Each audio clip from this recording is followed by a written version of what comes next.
When you really want to change your finances, you have to change your life. A lot of ladies, from what I've seen, prioritize almost everything besides their health. Your health is your wealth. You do not need to work out a lot to lose weight. Just stop right there. Weight loss is not a linear process. Just focus on eating less than you burn and use workouts as a supplemental tool. Do we know that? I don't think we know that. A lack of sleep has been tied to an increase in hunger. So are you making money?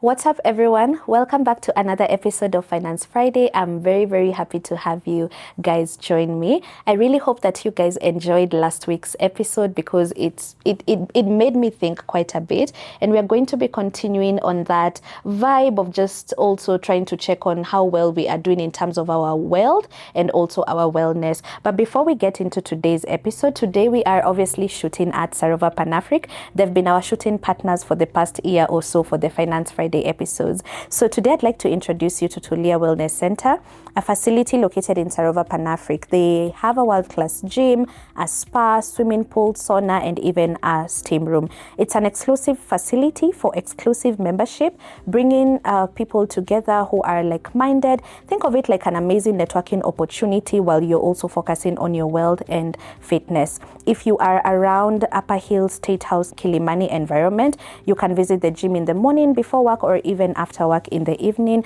and I'm pretty sure it will fit perfectly into your commute.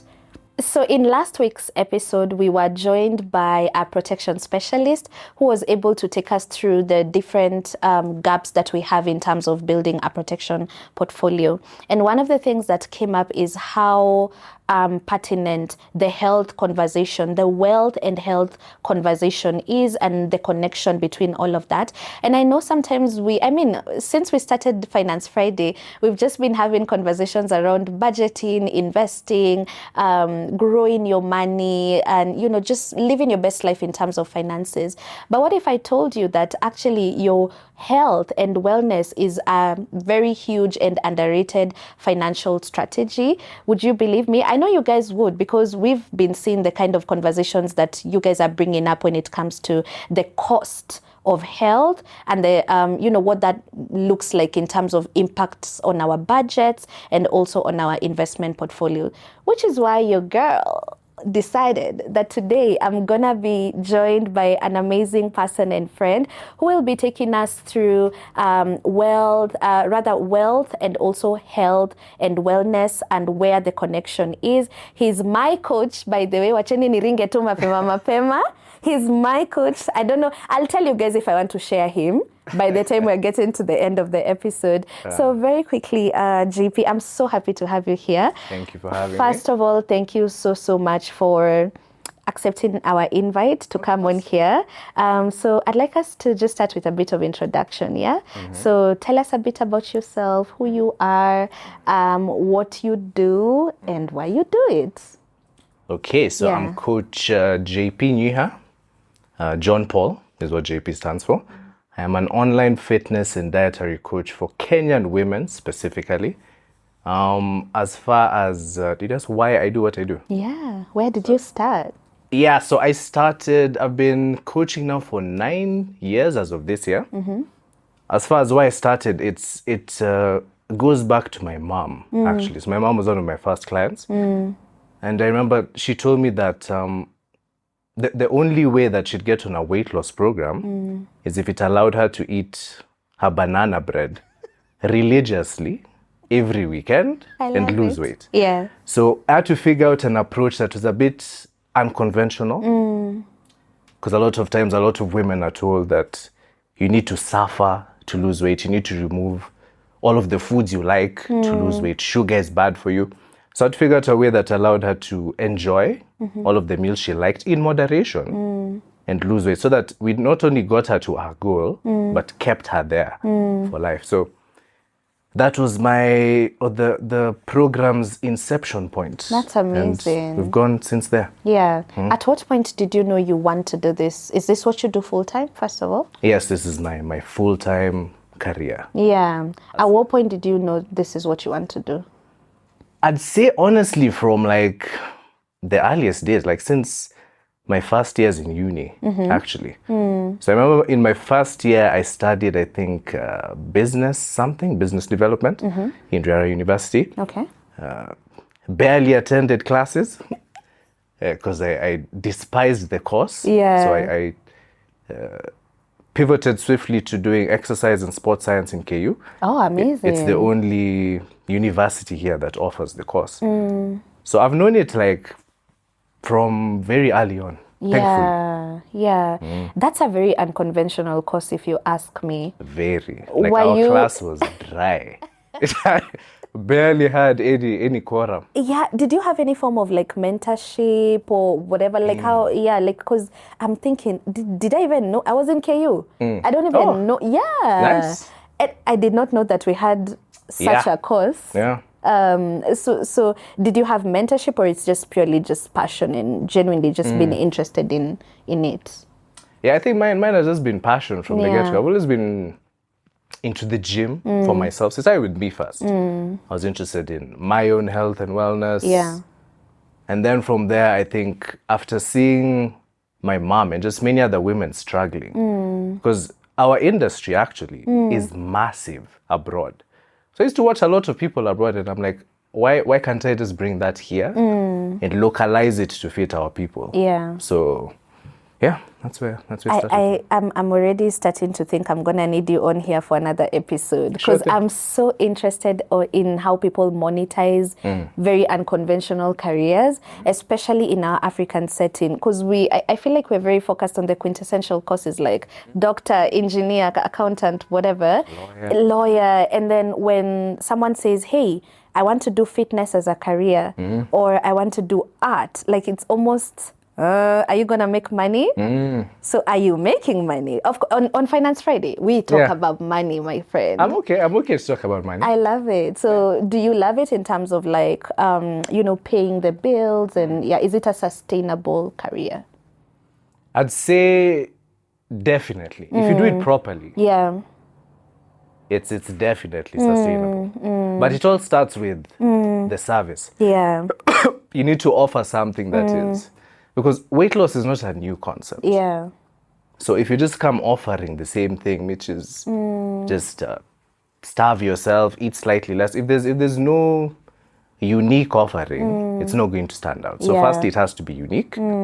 But if you can make it so, if you charge accordingly, because if there's something I wish I could tell many coaches is that they undersell themselves. There's this very weird connotation where guys think that a fitness coach can only go as far as being a personal trainer in a gym with a personal trainer salary. But that's not true. The sky is the limit, and it's up to you to determine what your prices are and the value of the service that you offer. All right. Before we get into, I'm very excited to get into where this fits into our overall wellness, including financial wellness. Yeah. What do you do over at your coaching practice? What are some of the services you offer? And so if someone, what do you do? Yeah, so I only offer one service, which is just online coaching. But the essence of the service is getting women permanent weight loss without having to suffer, without having to starve, and without having to restrict the foods that they love. Yeah? So my goal was to take guesswork out of the equation and make this journey as easy and effortless as possible. Because I think if you make weight loss easy, I think life for most women is already stressful. Kabisa. I work, for example, with a lot of mothers like yourself, new mothers. You're there struggling with your baby. Now, if we add weight loss to your list of stressors, it will very quickly go down to the bottom of your priorities. 100%. So the goal is, if we make it easy, we make it sustainable. Yeah. If we make it sustainable, we make it permanent. So that's the the essence of what I offer. I love that. Yeah. So bringing this back to money, I see that a lot of people, I mean, whether intentionally or willingly or not, we insure things. We insure our homes, we insure our cars, pieces of metal. I mean, everything when you're just thinking, and last week, that's the conversation we were having in terms of just, how can I build a better protection portfolio? What are, when it comes to like now thinking around our body and fitness, what are some of the gaps that you've seen as you've been working with people in terms of our mindset around health and fitness? Yeah. As it relates to money? Yeah. I mean, in just like, do you find that people are a bit more, you see like how we are so passionate about protecting material stuff. Is your experience overall in terms of especially our culture here in Kenya, are people insuring for the long term in terms of how we are treating our bodies, what we are Good eating? Question. Yeah. Where are the gaps? What are you seeing? I'd say, unfortunately, a lot of ladies from what I've seen prioritize almost everything else besides their health. Yeah. And they only prioritize their health when it's too late. So for example, I'll get clients who come to me who have been now officially diagnosed as diabetic, injecting insulin, and now they want to start weight loss. Basically, if they just prioritized it when they were healthy, this would never have been a medical issue. That, by the way, like getting insulin on a regular basis is also not a cheap affair. So I'd say a lot of women don't give it the priority it deserves until it's too late. But I think on the flip side, something I've seen, especially the last maybe like 2 years, is health and wellness in Kenya has really started to boom. Because before, a lot of people didn't care about it. It was more so like a luxury thing to care about your health and wellness. But now I love to see that even big companies, like big companies are offering things like fat-free milk, which is like an easy way that you can reduce your caloric intake during the course of the day. So I think it's also, in as much as it was not prioritized at all before, I think a lot of people now are awakening to the fact that it's something important for me. And if I prioritize this, it will positively affect all facets of life, including finances. I want to talk about habits. I'm very big on habits, obviously, because we do money. Yeah. And money is all about habit stacking. Like you cannot be doing, you cannot not be tracking your expenses and not knowing where your money is going. And then, setting these big audacious goals like I'm going to be financially free by 45. Like it really starts with the small daily habits and that's what builds up, right? So when it comes to, sometimes I remember the first time I came across one of your videos on Instagram, and then I was just depressed for like a solid 5 minutes, because when I was going through your videos, you do such an amazing job in terms of talking to us about like certain meals we have at restaurants or certain meals we have at home, and we have zero cognizance of what that looks like in terms of calories. So like when you are saying, ladies, what does your breakfast look like? 4 pieces of bread. I was just like, does this person know me? So what are habits you see in Kenyan households, especially in our daily, those things we don't think about? Like talk to us about what do our, before someone gets proper guidance and nutrition, what are crazy, funny, very interesting dynamics you see on our plates, like on a day-to-day basis that you think you're like, I wish people knew this.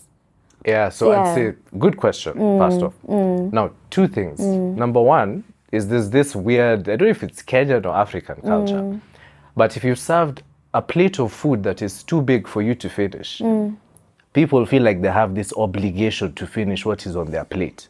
Talk about it. Even if they're full, even if they know they've had enough, instead of packing it for later, they'll finish it. So that's one weird thing that I've seen a lot. Our mothers, I can already feel my mom's eyes on me right now. He's like, chakula. unakosa kumaliza na because watu Mandera wana chakula. Yeah, it can't be wasted. I had the same thing, by the way. It's a very Yeah. interesting thing that is just drilled into almost every Kenyan's head from a very young age. So that's one thing, is eating until you're full as opposed to eating until you're satisfied. Yeah. Oh, what's the difference? Full and satisfied? Full is like you've already had enough. Yeah. But you're continuing. You're now exceeding that. Yeah. Satisfaction means you don't feel full, but you're okay. You can function. You can carry on, which is how... Until the next meal. Exactly. So that's one thing. Eat until you're satisfied, not until you're full. Okay. Another one is I really despise the fact that carbs to this date are still demonized.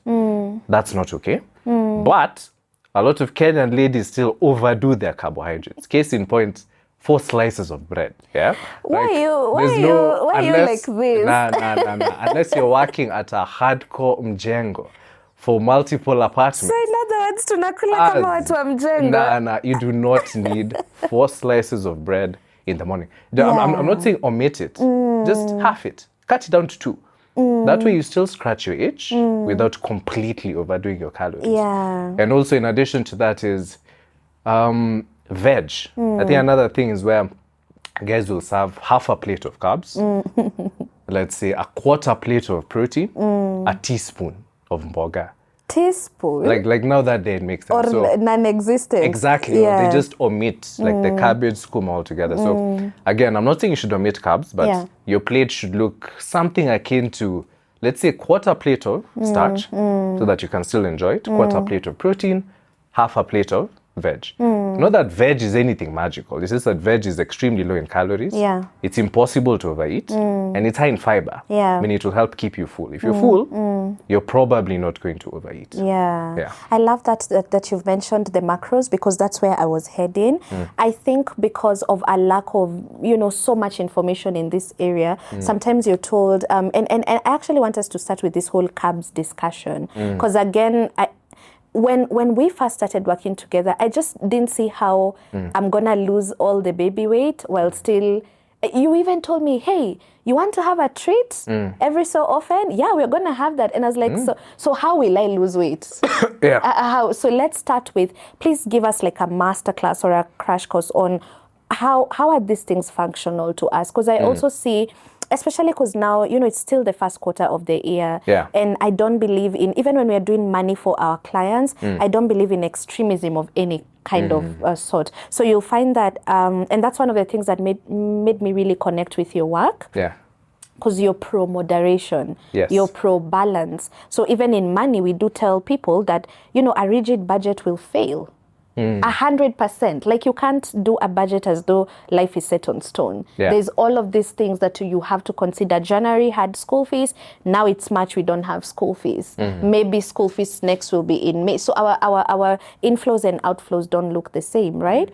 So when I first heard of your approach, I was like, hey, we are having carbohydrates and we are trying to lose weight. What's this conversation on carbs? Because I'm also seeing that when we start the year, especially, or when we're just like new year, new me, maybe you've just turned a new year, you're like, no carbs, like very extreme diets. Yeah. So can we talk about, one, the dangers of this extreme, like I'm doing a soups only, whatever, a vegetable only thing. And then, of course, maybe as you're taking us through that, what's the importance of this, 3 main, whatever, I don't know if there are 3 or 4, but like just what do the food groups look like, and what should people know about their impacts in terms of on our health and weight loss journey? Okay. Yeah. Yeah, so as far as carbohydrate demonization or balance, or just following any extreme diet, I like to say that before you go on any diet, ask yourself one question candidly, which is, can I sustain this way of eating for the rest of my life? Truly. Oh. Now, if the answer to that question is yes, have at it. Whatever it is. Like I said, I'm not an absolutist. There's some people who do keto and have been doing keto successfully for years. There's some people who do like crazy diets and they manage to sustain them. Yeah. So if you cannot stick to it forever, and you know yourself, if you're somebody who likes your warus, your ugali, your chapo, and you're there doing something that has zero carbohydrates, be realistic. It's not sustainable. So opt for something that has your carbs in moderation, that allows you to indulge on occasion and still get you to your goals. Because weight loss is not a complicated concept. It's basic math. Meaning, if you just eat less calories than you burn, weight loss will occur. Meaning, I can have as many chapos as I want, provided it is within my total calorie deficit budget, I'm going to lose weight. Similar to somebody who's not eating their carbs at all. So pick the easiest path to success. I love that. Don't pick a path that is like, don't suffer for the sake of suffering. If you can make it easy, make it easy. Yeah. So as long as your calories are in check, you can eat your carbs. As long as they are moderated, all will be well. What does moderation look like practically? I'd say if I'm to simplify it, let me even give specific amounts. Because if I tell somebody like a quarter plate, it's a bit subjective. Maybe somebody's using like a massive plate. So I'll give specific amounts. I'd say for each of your meals, have about 120 to 130 grams of carbohydrates. Okay. For each of your meals. For breakfast, lunch, dinner. Breakfast, lunch, and dinner. And this is not mandatory. So if you don't want carbs for that meal, omit it. If you want to eat less than the ceiling I've told you to eat, which is 120 to 130, you can. You can have 70. Yes, but keep it to 120 to 130. Max. Yes. Okay. Now, this is not a magical number. It's just that what I found from my coaching, this is approximately what will allow most women to be calorically deficient, at least with their carbohydrates. Okay. Yeah. Okay. And that way you'll still eat an amount that is adequate for most people, but it'll allow you to be deficient, which will now make you lose weight. Okay. Yeah. All right. What's the place of veg? Because like every time you're looking at my meals, you're like, where's your veg? Where's your veg? Where's your veg? Suzanne, where's your veg? Yes. Why is veg so important? Yeah, sorry. So just to circle back. So as far as how you're going to weigh this amount, firstly, you just need a digital kitchen scale. Okay. Everyone needs one? Yes. Like just get it. It is an investment that will last and serve you for a lifetime. You can get it in any major supermarket. As far as the importance of veg, it is twofold for weight loss. Number one is that veg is ridiculously low in calories. Let's say something like 500 grams of cooked cabbage has less calories than an apple. Like it's extremely low in calories. So if you're eating something that is low in calories, you can eat a lot of it. And now that's the next facet of veg, is that it has a lot of fiber. Okay. Fiber will make you feel full. If you're feeling full, it's going to make it unlikely that you're going to overeat.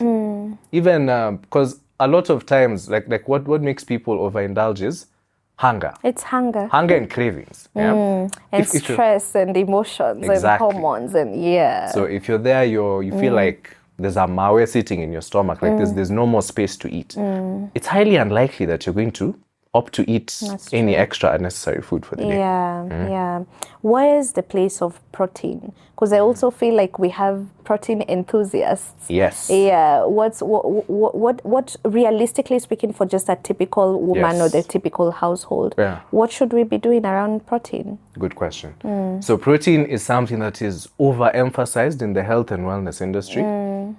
You remember we had a chat about that towards the end of the year. I kept asking you, like, Coach, am I eating enough protein? Like, everyone is having 7 eggs and a steak and, tofu. And it was like, It's very overemphasized. I think particularly because of, like, the supplementation industry. I've seen supplementation has blown up, particularly in it's been a big industry abroad for a while. It's now really coming to blow up here. But especially women, you don't need a lot of protein. So the function of protein for weight loss is twofold. Number one, protein is slightly more filling than starch. Okay. Just generally speaking. If you're eating ugali and you're eating nyam chom, the person who's eating nyam chom is going to be fuller for longer than ug. Exactly. Yeah. Number two is that when you're working out, let's say lifting weights, doing body weight workouts, the purpose of that is to build muscle, right? Protein is the primary macronutrient that your body uses to build muscle. And muscle is important for weight loss because the more you have, the faster your metabolism is, which not only makes it easier for you to lose weight, it makes it easier for you to keep off the weight you've lost. Okay. Yeah. Now, women particularly don't need a lot of protein to build muscle. Okay. If I'm to give something practical, just like the carbohydrates, which I said 120 to 130 grams, protein can be about the same, 120 to 130 grams per meal. Per meal. I'd say eat protein with at least 2 meals per day, and your needs for the most part will be sorted because met. you guys are not, like some of the recommendations I see It's like are for like bodybuilders. You know? Yeah. And ladies are doing this for general health and wellness, so you do not need protein shake. You can if you want. I'm not saying don't get them. If you want, you can. But this thing that you're stacking 7 eggs, being constantly stressed about protein, it's never that serious. Yeah. I really love that. There's a time we were having a conversation around December, maybe January, I forget. But we were talking about the alcohol culture. When it comes, because we're just talking about the typical habits we are seeing in our households that are really contributing to, like, you know, being overweight, obese, very high cholesterol levels. What would you want, like if you had a microphone that everyone could hear you, what would you want, is from a health and fitness perspective, honestly, what would you want people to know about you know, the alcohol intake levels that you're seeing and, you know, in our culture, and what that's translating to in terms, because you told me the amount of calories in alcohol, I was just like, do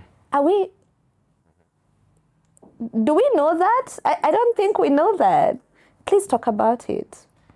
Yeah, so let's talk about alcohol from a calorie perspective. Yeah. So the 3 primary macronutrients are protein, carbohydrates, and fats. Okay. Protein and carbs each have 4 calories per gram. Okay. Fats are the highest at 9 calories per gram. Per gram, okay. Alcohol. This is like avocado, whatever, that's fat. Anything that has fat. Fat, okay. So avocados, peanuts. Oh, so just okay. like fat itself as a macronutrient. Alcohol has 7 calories per gram. So that's just under fats. And alcohol is interesting because it is a liquid calorie. Liquids are very easy to overconsume. Yeah. And also when you drink alcohol, you lose inhibitions. What does that mean? Like you lose self-control. So it's very easy to get drunk and be like, this diet, I'll pick it up on Monday. So you now go to the KFC, you buy a family bucket for 7 for one person. Before you know it, you've regained every single kilo you've struggled to lose on Monday. Rinse and repeat. That's true. So I'm not saying that you cannot drink and lose weight, but it has to be, like, if your goal is genuine weight loss, you need to keep your liquor in check. Like there's no way going around it. And also, again, I'm not saying I'm anything special. I've definitely been a slave to it for numerous years. But this culture that we have in Kenya, you know, like a lot of our social events are tied to drinking. That's true. A lot of things are just tied to alcohol. So when people start losing weight, especially the clients I have that drink, they initially find it very difficult because of outside voices. It's like, you've started losing weight, so now you can't drink with us. But you need to prioritize your goals. So if I'm to give a practical setup, just something that encompasses all of the drink, can be your gin, your whiskey, your wine, etc. Just keep it to a maximum of 3 per week. 3 glasses of wine, 3 singles or doubles of gin, 3 whatever.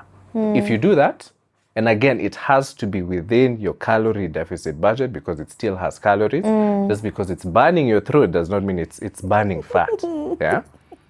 So as long as you keep it to that, then everything will be okay. Okay. I'd like us now to get into maybe like in terms of the practical setting of it, because like I love your coaching model because you're very keen on the day-to-day, like what does my plate look like? Yeah. If someone wanted to benefit from this conversation and is like, what can I start doing right now practically in terms of my meals from breakfast, snacking, lunch, whatever to dinner? Could you give us like a typical Monday or a typical Tuesday of what you would term as within limits, and like this, if you do this, like or variations of this, then you'd definitely witness some form of weight loss in the next maybe 30 days or 90 days or however long.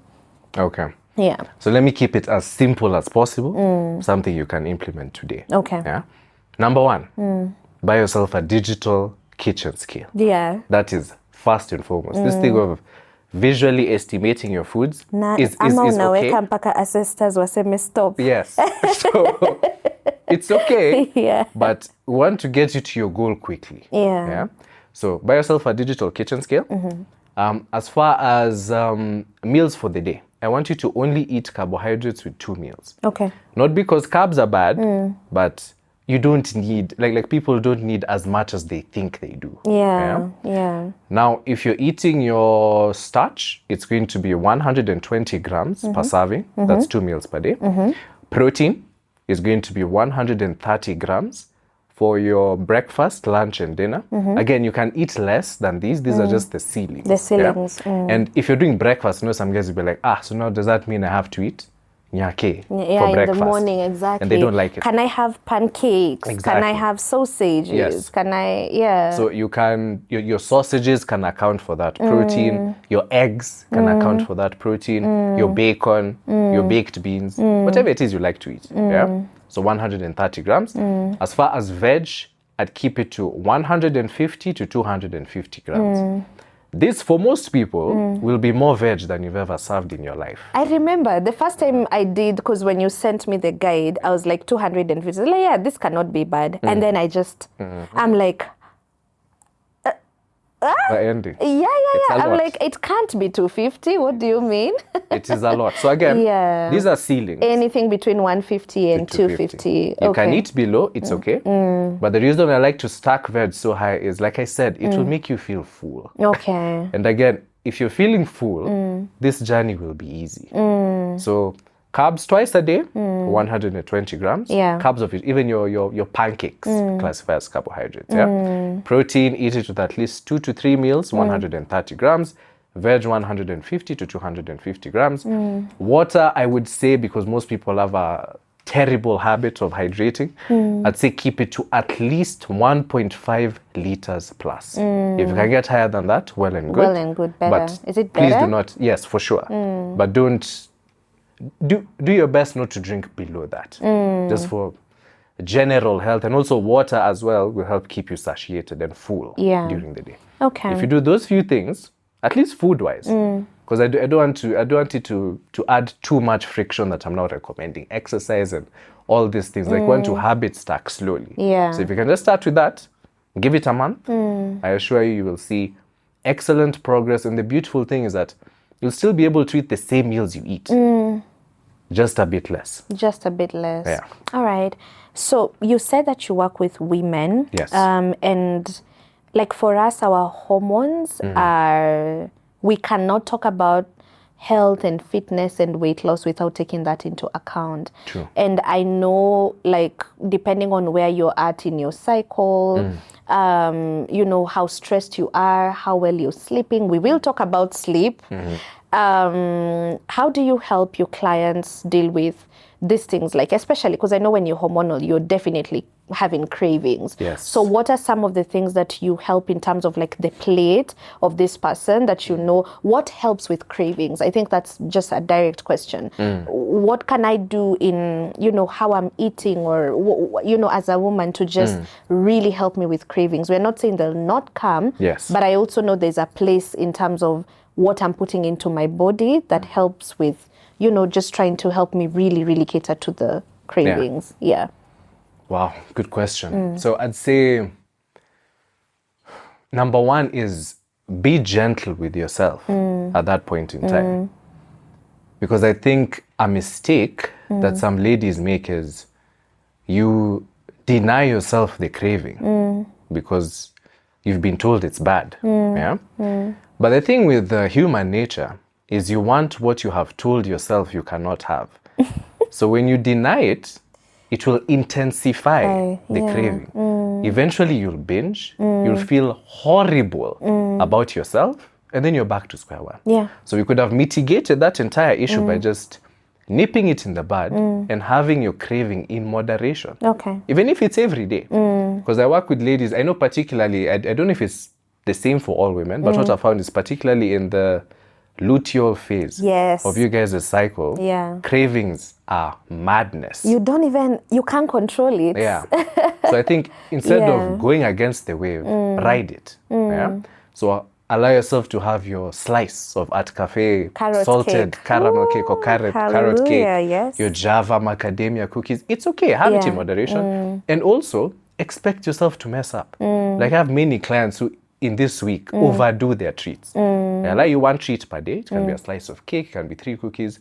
Most clients overdo it. And it's okay. It's fine. You're human. As long as 3 out of your weeks, you're on point. 3 out of 4 of your weeks in a month, you're on point. I love that. 1 week is a drop in the ocean. You're taking 2 steps forward, 1 step back. So either way, you'll still get to your goal. Okay. Yeah. So when you're tracking weight, because that's also something that, especially like in my journey, what would you want women to know about the whole scale, inches connection? Because I also feel like sometimes when you're trying to figure out if you're making progress, one of the most discouraging things when people start, and I feel like especially because of the mental connection to either failure or success, you will look at this scale and just be like, I've been at this for I don't know how long. And I'm just not seeing growth. And I feel like that anytime people are not seeing, victory or success, or they just like, this thing is not working. So what are some of the non-scale victories that women should pay attention to, or maybe metrics that they can track in terms of like, I know the scale might be doing, first of all, what makes the scale do that? Can you help us? Yeah. And then of course, what are other non-scale metrics that you can look at and be like, okay, I know the scale is not doing what it's supposed to do, like the numbers don't look how I want them to look, but I think A, B, C, D would mean that I'm making progress. Good question. Yeah. So fluctuations on the scale are very normal, number one. So I think a common misconception is a lot of people think that when you start losing weight, let's say you've started at 80 kilos, you're doing everything correctly. You expect the next day will be 79.5, then 79, then 78.5. Just like that, ana qua ana, until you reach your goal. But that's not realistic. It's not linear. Yeah, that's not, weight loss is not a linear process. And that's normal. It's okay. So even if you're doing things properly, you will have ups, you will have downs, you'll have ups. But as long as your general trajectory is going down, despite the fluctuations, that is all that matters. And there's so many things that can cause fluctuations. For example, if you've had a meal that is particularly high in salt or sodium increases water retention temporarily. So when you step on the scale, the next day it might be a bit higher. For ladies, when it's that time of the month, at different phases of your cycle, it's going to spike your weight. This will happen every month for sure. Even things like if you finished eating a bit later than you normally would and you step on the scale, let's say you have a bit of food still in your system, it's going to spike your weight. So it's going to really rack your mind if you're constantly fixated on scale weight. So for that, just focus on progress over time, not progress from one day to another. And I think an easy way to extrapolate it is you don't have to take your weight every day. I would suggest taking it at least twice per week so that you can have a rough estimate of the progress you're making. So that way it at least alleviates some of the pressure. Because I know also for ladies, it can be very, like it can actually mess up your day. It's true. you know, I've gone through it. Like I've just been like, for me, it got to even a point that was the issue. Like I'm just like, the more I see, and because people are people want to see, I've put effort A, I've got result B. So when you attach that me taking care of my health needs to look like the scale doing that, then you'll stop. And especially because with women, there are so many other factors feeding into these fluctuations. Yes. So maybe tell us, what are non-scale victories that we can track, or metrics that we can track to be like, okay, this also means that I'm making progress? Good question. So I think some very easy ones are like, for example, if your clothes are fitting you better. Yeah. Because I've had many instances where ladies are losing scale weight very slowly, but the inches on their waist are going down like on a week-to-week basis by a lot. And that's something you'll notice immediately. So how your clothes fit you. That's an non-scale victory. A very common one is sleep. Weight, unbeknownst to people, comes with many hidden issues. So some people have really horrendous sleep prior to weight loss, and their sleep significantly improves. If your sleep improves, your energy will improve. Your productivity at work will improve. Your mood will improve. Your ability to interact, have relationships with your friends, your family. All of those are just very easy non-scale victories. Even in as vain as it might sound, compliments from other people. Sometimes because you look at yourself every day, you don't see it. You don't see changes. But people who maybe are not as like don't have that scrutiny that you have can see very tangible changes. So I think beyond just the scale, it's important to find non-scale victories in your weight loss journey. So improved sleep, like anything essentially adjacent to the number on the scale that is a win. Take it as a win. All right. Can we talk lifestyle diseases and their connection to being overweight? Sure. Because I feel like, and this ruffles a lot of feathers sometimes, because I think sometimes the way these conversations are had, or the way they are framed or coined, someone who could be like, I'm genuinely really trying and I'm trying to be intentional, could feel like, this sounds like an attack. But I also love to have very open and authentic conversation, because I feel like I need to be that auntie or uncle that tells you what people in your household are afraid of saying, because I'm seeing this even in people in their 30s. Like, we are having conversations like the conversation I was telling you, like my colleague and I were having last week around like what they're seeing even in terms of claims for health insurances. It's just like, how could a 35-year-old have this, So what do people need to pay attention to in 2026 in terms of like the connection of like your weight to like some certain lifestyle diseases? So I think that the most common ones I've seen, and let me please preface this by saying I'm not a doctor. My area of expertise is weight loss. And making that easy for women. But what I've seen is the three major ones are hypertension or high blood pressure. High cholesterol is a big one, which can lead to all sorts of things like heart disease, etc. And there's one more that I'm missing. I said hypertension. Did I say diabetes? No. Hypertension, diabetes, high cholesterol. And high cholesterol. Those are the main ones. Now, the positive side of a lifestyle disease is a lot of times when you go to the doctor, they'll usually tell you the same thing. Lifestyle changes. Lose weight. If you lose weight, it is going to take care of a lot of these issues by default. So it just comes down again to prioritizing your weight loss and more so opting for something sustainable. Because again, something painful I see is ladies who lose weight successfully, but because they followed something that is insane to sustain long term, they regain it and then they end up getting diagnosed again. That's crazy. Exactly. So I think you'd much rather take an approach that is slow and gradual as opposed to something that is fast and temporary. So as long as you get your weight in check, for the most part, it will take care of a lot of these lifestyle diseases. All right. How many hours of sleep should we be getting to sustain weight loss? Because I also feel like on the days I've not slept well, like I'm not very successful the following day. I just can't tell you why. But how is there like a, what's the connection with weight loss and sleep? Yeah, there's actually a very intimate connection. Yeah, and it's a lot more important than people think. Yeah. In fact, there's a study. I don't know the exact reference to the study, but it showed that when you're sleep deprived, it significantly increases your cravings the next day.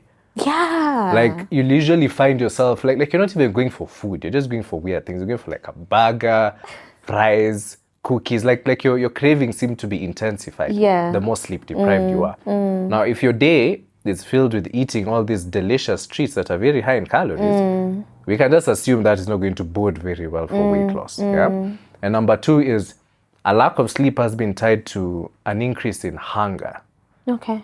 So is that because of cortisol or something? Like what does that? It could have like something to do with the spike in cortisol that you get when you're sleep deprived. But you'll definitely be hungrier during the day. And like we've tackled before, if you're hungry, you will probably overindulge. Yeah. Combine that with your cravings, you'll overindulge in things that The are wrong very high things. in calories. Yeah. So that's the connection. So as far as the sweet spot for sleep, like I actually have a pretty unconventional answer. I know most people would say 7 to 8. But there are people who also get very poor quality 7 to 8 and still wake up tired. So I'd say if you can just opt to get quality sleep, like focus on quality before quantity. Even if there's some people who sleep 4 to 5 hours, by the way, and can function perfectly. Yeah. Healthy by all metrics. So as long as you can get your quality up by doing just simple things, like don't be on your phone before bed. Like try and read. Like take away screen time. Don't eat immediately and then go to bed with like a full stomach. How long should that window be?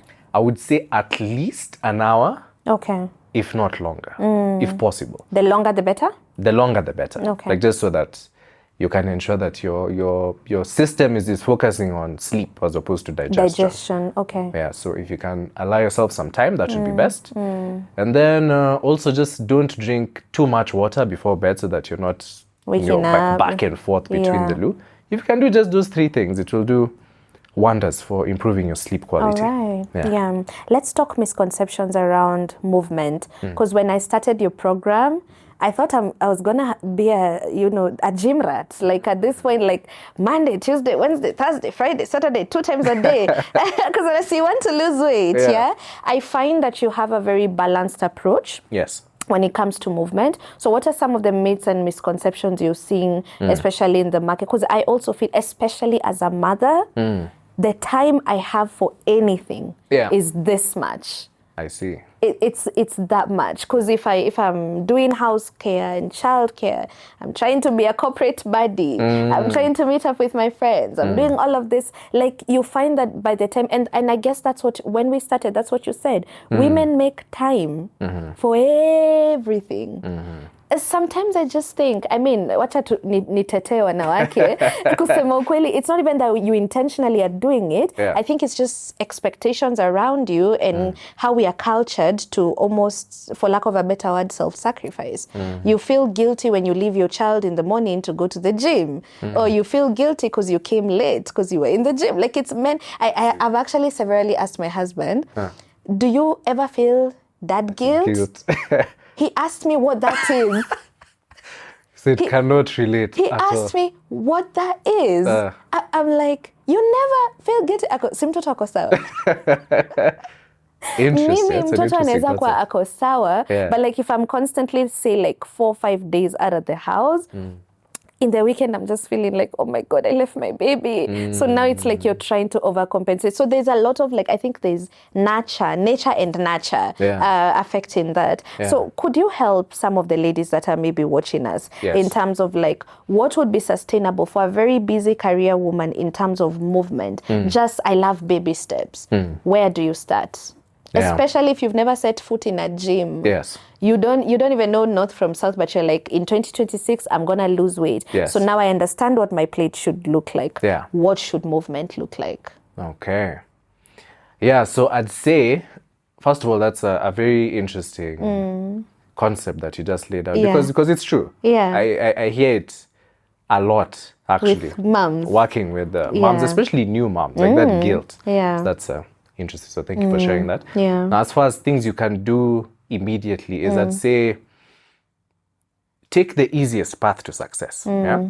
And as far as weight loss, you do not need to work out a lot times a to day. lose weight. Yeah. There's a misconception where a lot of ladies think that the more workouts I do, the more effort I put into this, the faster I'm going to lose this weight. Yeah. But there's two paths that you can take to weight loss. Path number one is you can eat less calories than you burn, which is the easier path, which I promote. Option number two is you can opt to burn more calories than you eat.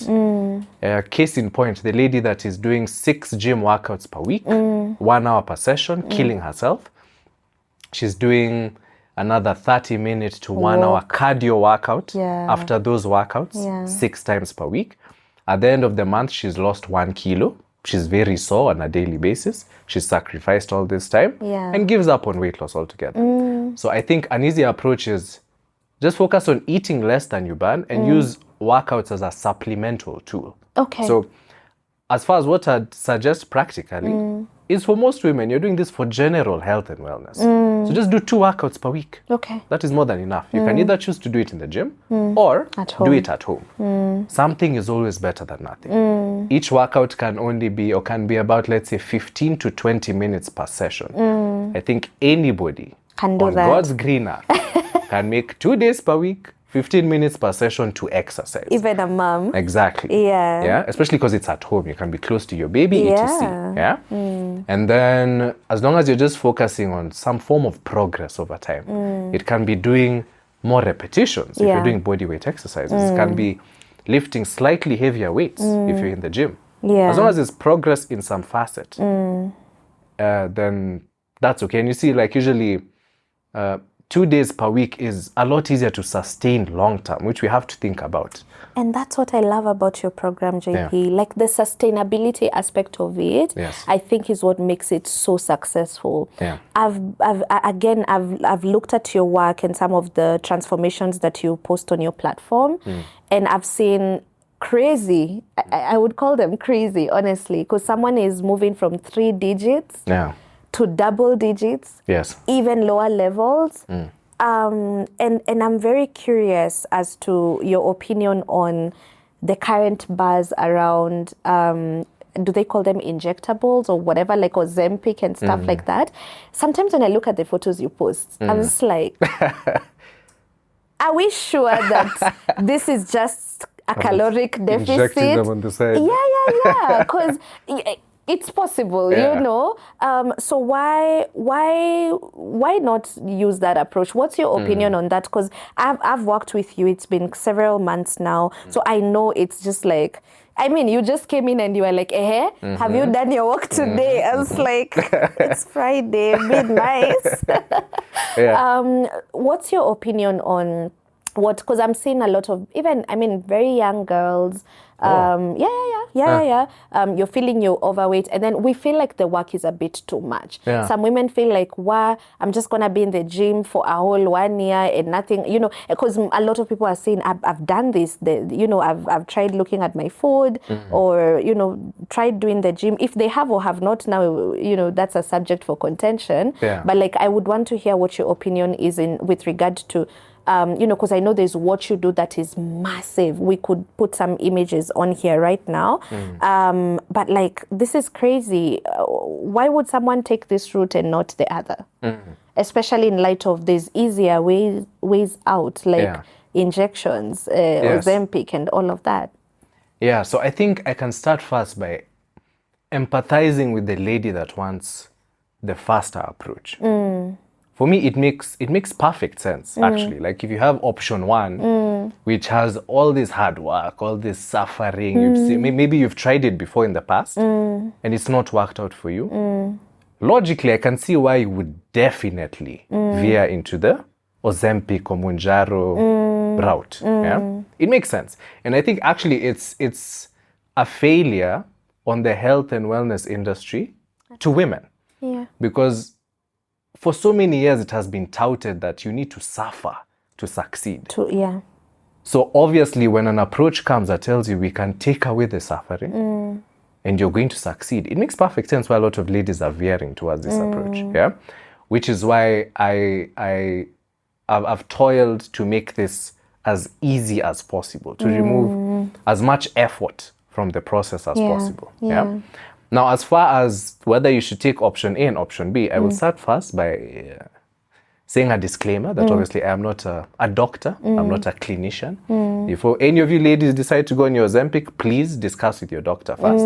These are just my personal opinions. I think Ozempic is a good use case for ladies that are dangerously overweight and need a drastic plan like now. For example, if your doctor has told you, your cholesterol levels are through the roof, that's something that can lead you to collapsing and dying. We are in like the red. Spontaneously. For that person who weighs like 145 kilos, it makes perfect sense in the short term for them to be put on these GLP-1 injections. It's quick. It completely eviscerates your appetite, gets you to lose a bunch of weight quickly, gets you into the safe zone. Then From you there? can do something sustainable. Okay. Yeah. As far as ladies who just do it to do it, I mean, as long as you're an adult, you're entitled to do what you want to do. But I guess just do your research, because I've worked with some ladies who've come to me having done Ozempic, and I've had some pretty nasty side effects. Now, this doesn't happen for everyone. There's some people who are very successful and have retained their results after doing it. But it's not the case for some people. There's some ladies who've come to me with debilitating nausea to the point where they can't function on a day-to-day. Things like diarrhea constantly. You know, just it's not a one-size-fits-all approach. So pick it with caution. And also, I don't think studies have been done long-term, because it's a drug for diabetics.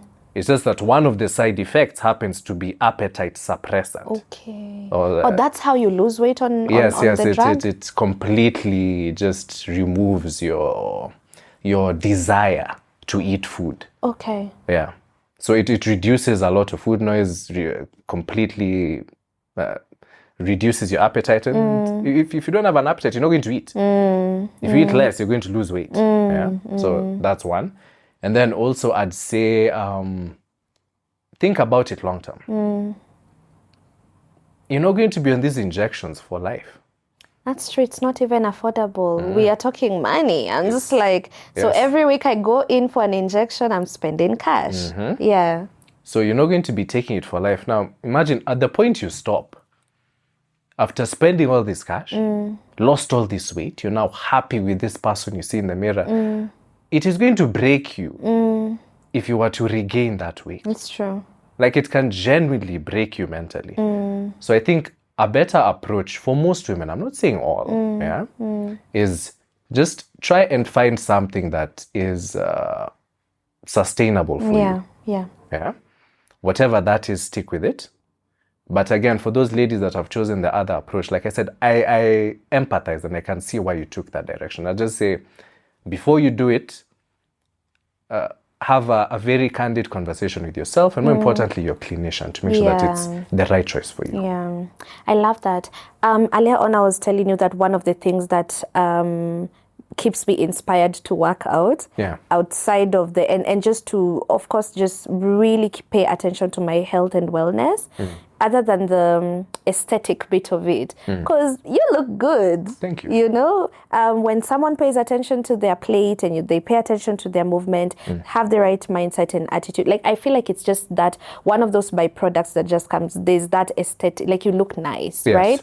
But for me, I'm very inspired by the functionality of why we are doing this for life, right? So there's the aspect. So since I started working with you, and I think there's a time we had a very long phone call and I was telling you some things popped up that I've just been thinking about them, and I'm like, this is really interesting to witness. Yeah.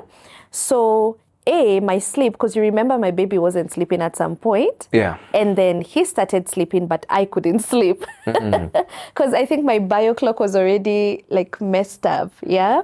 So that's one of the things I noticed, that, you know, my sleep definitely did improve. Then I did also get like a significant improvement in my chronic joint pain, because I mean, I've just been I can't tell you why. I just have joint pain, and I've never known why. But every time I'm paying attention to what I'm eating and how often I'm moving around, I mean, it's almost as though it is just clockwork. Yeah. Like I'm feeling better, I'm sleeping better. My energy levels during the day, especially when I eat properly. Yes. Over the roof. So like I'm able to, especially because I work very long hours, sometimes like last night I was leaving the office maybe 9 o'clock. It's not typical, but there are days that will be required. Like my focus levels are really, really good. And for me, that's one of the things that it keeps me motivated and inspired in terms of, this is not just so that I can look like a baddie. That's nice. But what other things, this lifestyle, what does it get us in the long term? Yeah. I'm thinking 60, 70. Because what we're seeing with a lot of, as we age, 50, 60, I feel like things are just catching up with us. Yeah. Like everything I did in my 20s. Yes. So what are some of the benefits, long-term benefits of the work that you do? Yeah. Good question. I think number one, to set the foundation is prevention is better than cure. Yeah. Number one. Yeah. Because, man, I've had the pleasure of working with ladies as old as, I think the oldest client I've worked with was 71 years of age. Just stop right there. I'll be working out until 71 years of age. A wonderful lady. Awesome. But I remember as I was having the conversation, I was like, man, because majority of my clients are obviously younger than that. But I was just thinking about how you do not want, like if you can do something about it now, you don't want to be in that space where in your late 70s, 80s, you're still fixated on this thing of weight loss. Like, do something about it now so that it is not an issue then. And even things like, some of the things you've said, like joint pain. Again, you don't just want quantity of life, you want quality of life. Yeah. Like sometimes we see our gukas shows, they're on like wheelchairs, crutches, hunched backs. And I mean, like these are things that can be prevented. If you focus on lifting weights or doing some sort of resistance training, that is going to build strength, build muscle. It's going to increase bone strength and density so that you're there in your 70s and 80s and you're still able to function. Like you still have a wonderful quality of life. So I think it just starts by doing the necessary things now when things are either okay or not that bad, as opposed to waiting until it's already, like I don't say too late because it's never too late to start. But if you can do it now, do it now instead of waiting until it's... We were laughing with a friend of mine who was telling me like, hey, I'm not trying to cut sugar out right now. Nitangoja, either way when you turn 50, they'll still tell you to cut, sugar. So let me enjoy life now and do it later. So I noticed that a lot of us do not have the foresight to see that. What I'm doing right now is the investment into whether I'll be told, cut this off, do this, don't do that. Because again, as you've said, I love what you've said. It's the quality of life, Even as you're talking, I'm thinking about the conversation I had last week around the cost of being unwell. And every time, I mean, we were just off camera just talking about like the cost of just having someone admitted into ICU. These numbers... What are these numbers? Surely. It's crazy, It's crazy. Like just every time I think about that, and this year, one of the financial goals that I have that can sound very confusing is I'm taking care of my health. Like my money depends on it because it does. Exactly. I'm either going to spend on JP and the gym or whatever, or I'm going to bump my emergency fund one day with half the amount just to, get treated, right? So maybe as we conclude, I'd like you to maybe tell us how, if anyone would want to work with you, what does the process look like? Obviously, there's what you've done for me. And guys, by the way, kama munaweza go back, muone zile videos 2020. Yeah, this glow, this new me, this is the guy. It's been Teamwork. very, when you were talking about like clothes fitting better, that for me is everything. Like I've been, even just your zipper zipping up, and like it's very, I think it's the highest form of self-care. Yes. When I really think about it, like taking care of your body and all I feel like it has a million pros and no cons at all, other than the fact that it forces us to really, and that's also another thing that I've noticed is that it's made me disciplined even in other areas. Did you notice I started going to the gym in the morning as opposed to last year? Yes. Now you can imagine by 7:30, I'm out and done. The way my day transpires as opposed to when I wake up at 10 o'clock, it's just, I've noticed there's just so, like when you stack one habit on top of the other, I'm genuinely just seeing that this trickles down everywhere from, even in terms of how much money we are able to make, because of how present we are in terms of health and alertness and creativity. It's really exciting. So how can someone work with you? And what does your program promise?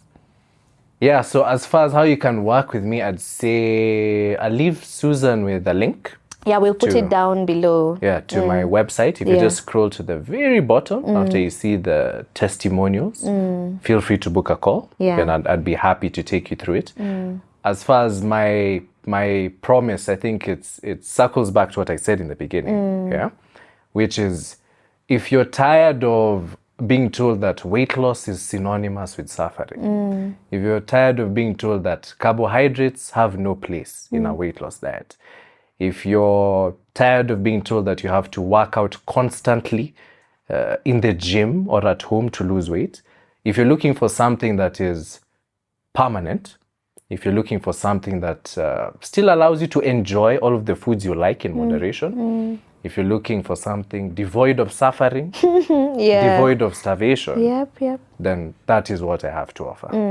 How long is your program? Do you have like durations? How long is a commitment? So I'd like to say it is dependent on the amount of weight that you want to lose. Okay. So I'd say most people who are aiming to lose at least, let's say 8 to like 10 kilos plus, I'd suggest you opt. I have a monthly option, which no one goes for, a 5-month option, and a 10-month option. Awesome. So most people usually opt for 5 or 10 months. 10 months usually for people who are like, let's say 20 kilos plus. If you're anywhere below that, I'd suggest 5 months. I love that you're just proving that this is not an overnight success thing.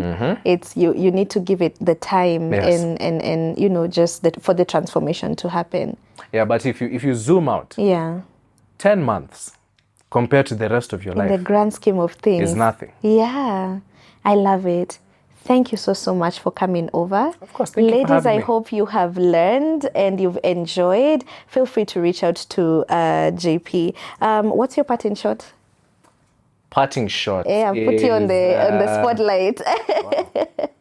I'd say I hope this conversation has given you some sort of insight. For me, I feel like this is vocational, what I do. I feel like it's bigger than myself. So I hope that I've just managed to impart something that you can use today, not tomorrow, today, to get you closer to your weight loss goals and then stay there comfortably for the rest of your life. Yeah. Sustainability is the name of the game, guys. I really hope you've enjoyed today's episode. Feel free to let us know if you have any questions in the comment section. We also have the link in the description box down below if you would like to have a chat with JP, get to share your goals and also understand what his program looks like. The whole point of doing this episode was genuinely just to show that, and I think I've said this time and time again, when you really want to change your finances, you have to change your life, because everything around, like everything in life requires money. I'm gonna need, like, choose your hard. Paying for the gym is hard. paying for doctors is hard. Either pay for it today or spend on it today or spend on it 50 years from now. Ideally, what we are looking for is value-based spending. So I'll be doing a bit of this just to kind of like highlight some of the areas in which we can prioritize. So even when you're doing your monthly budgets, quarterly budgets, the annual budgets, I really hope that there's a budget line for health and wellness, because truly your health is your wealth now and in the long term. So thank you so much for joining me, and I'll see you on the next one.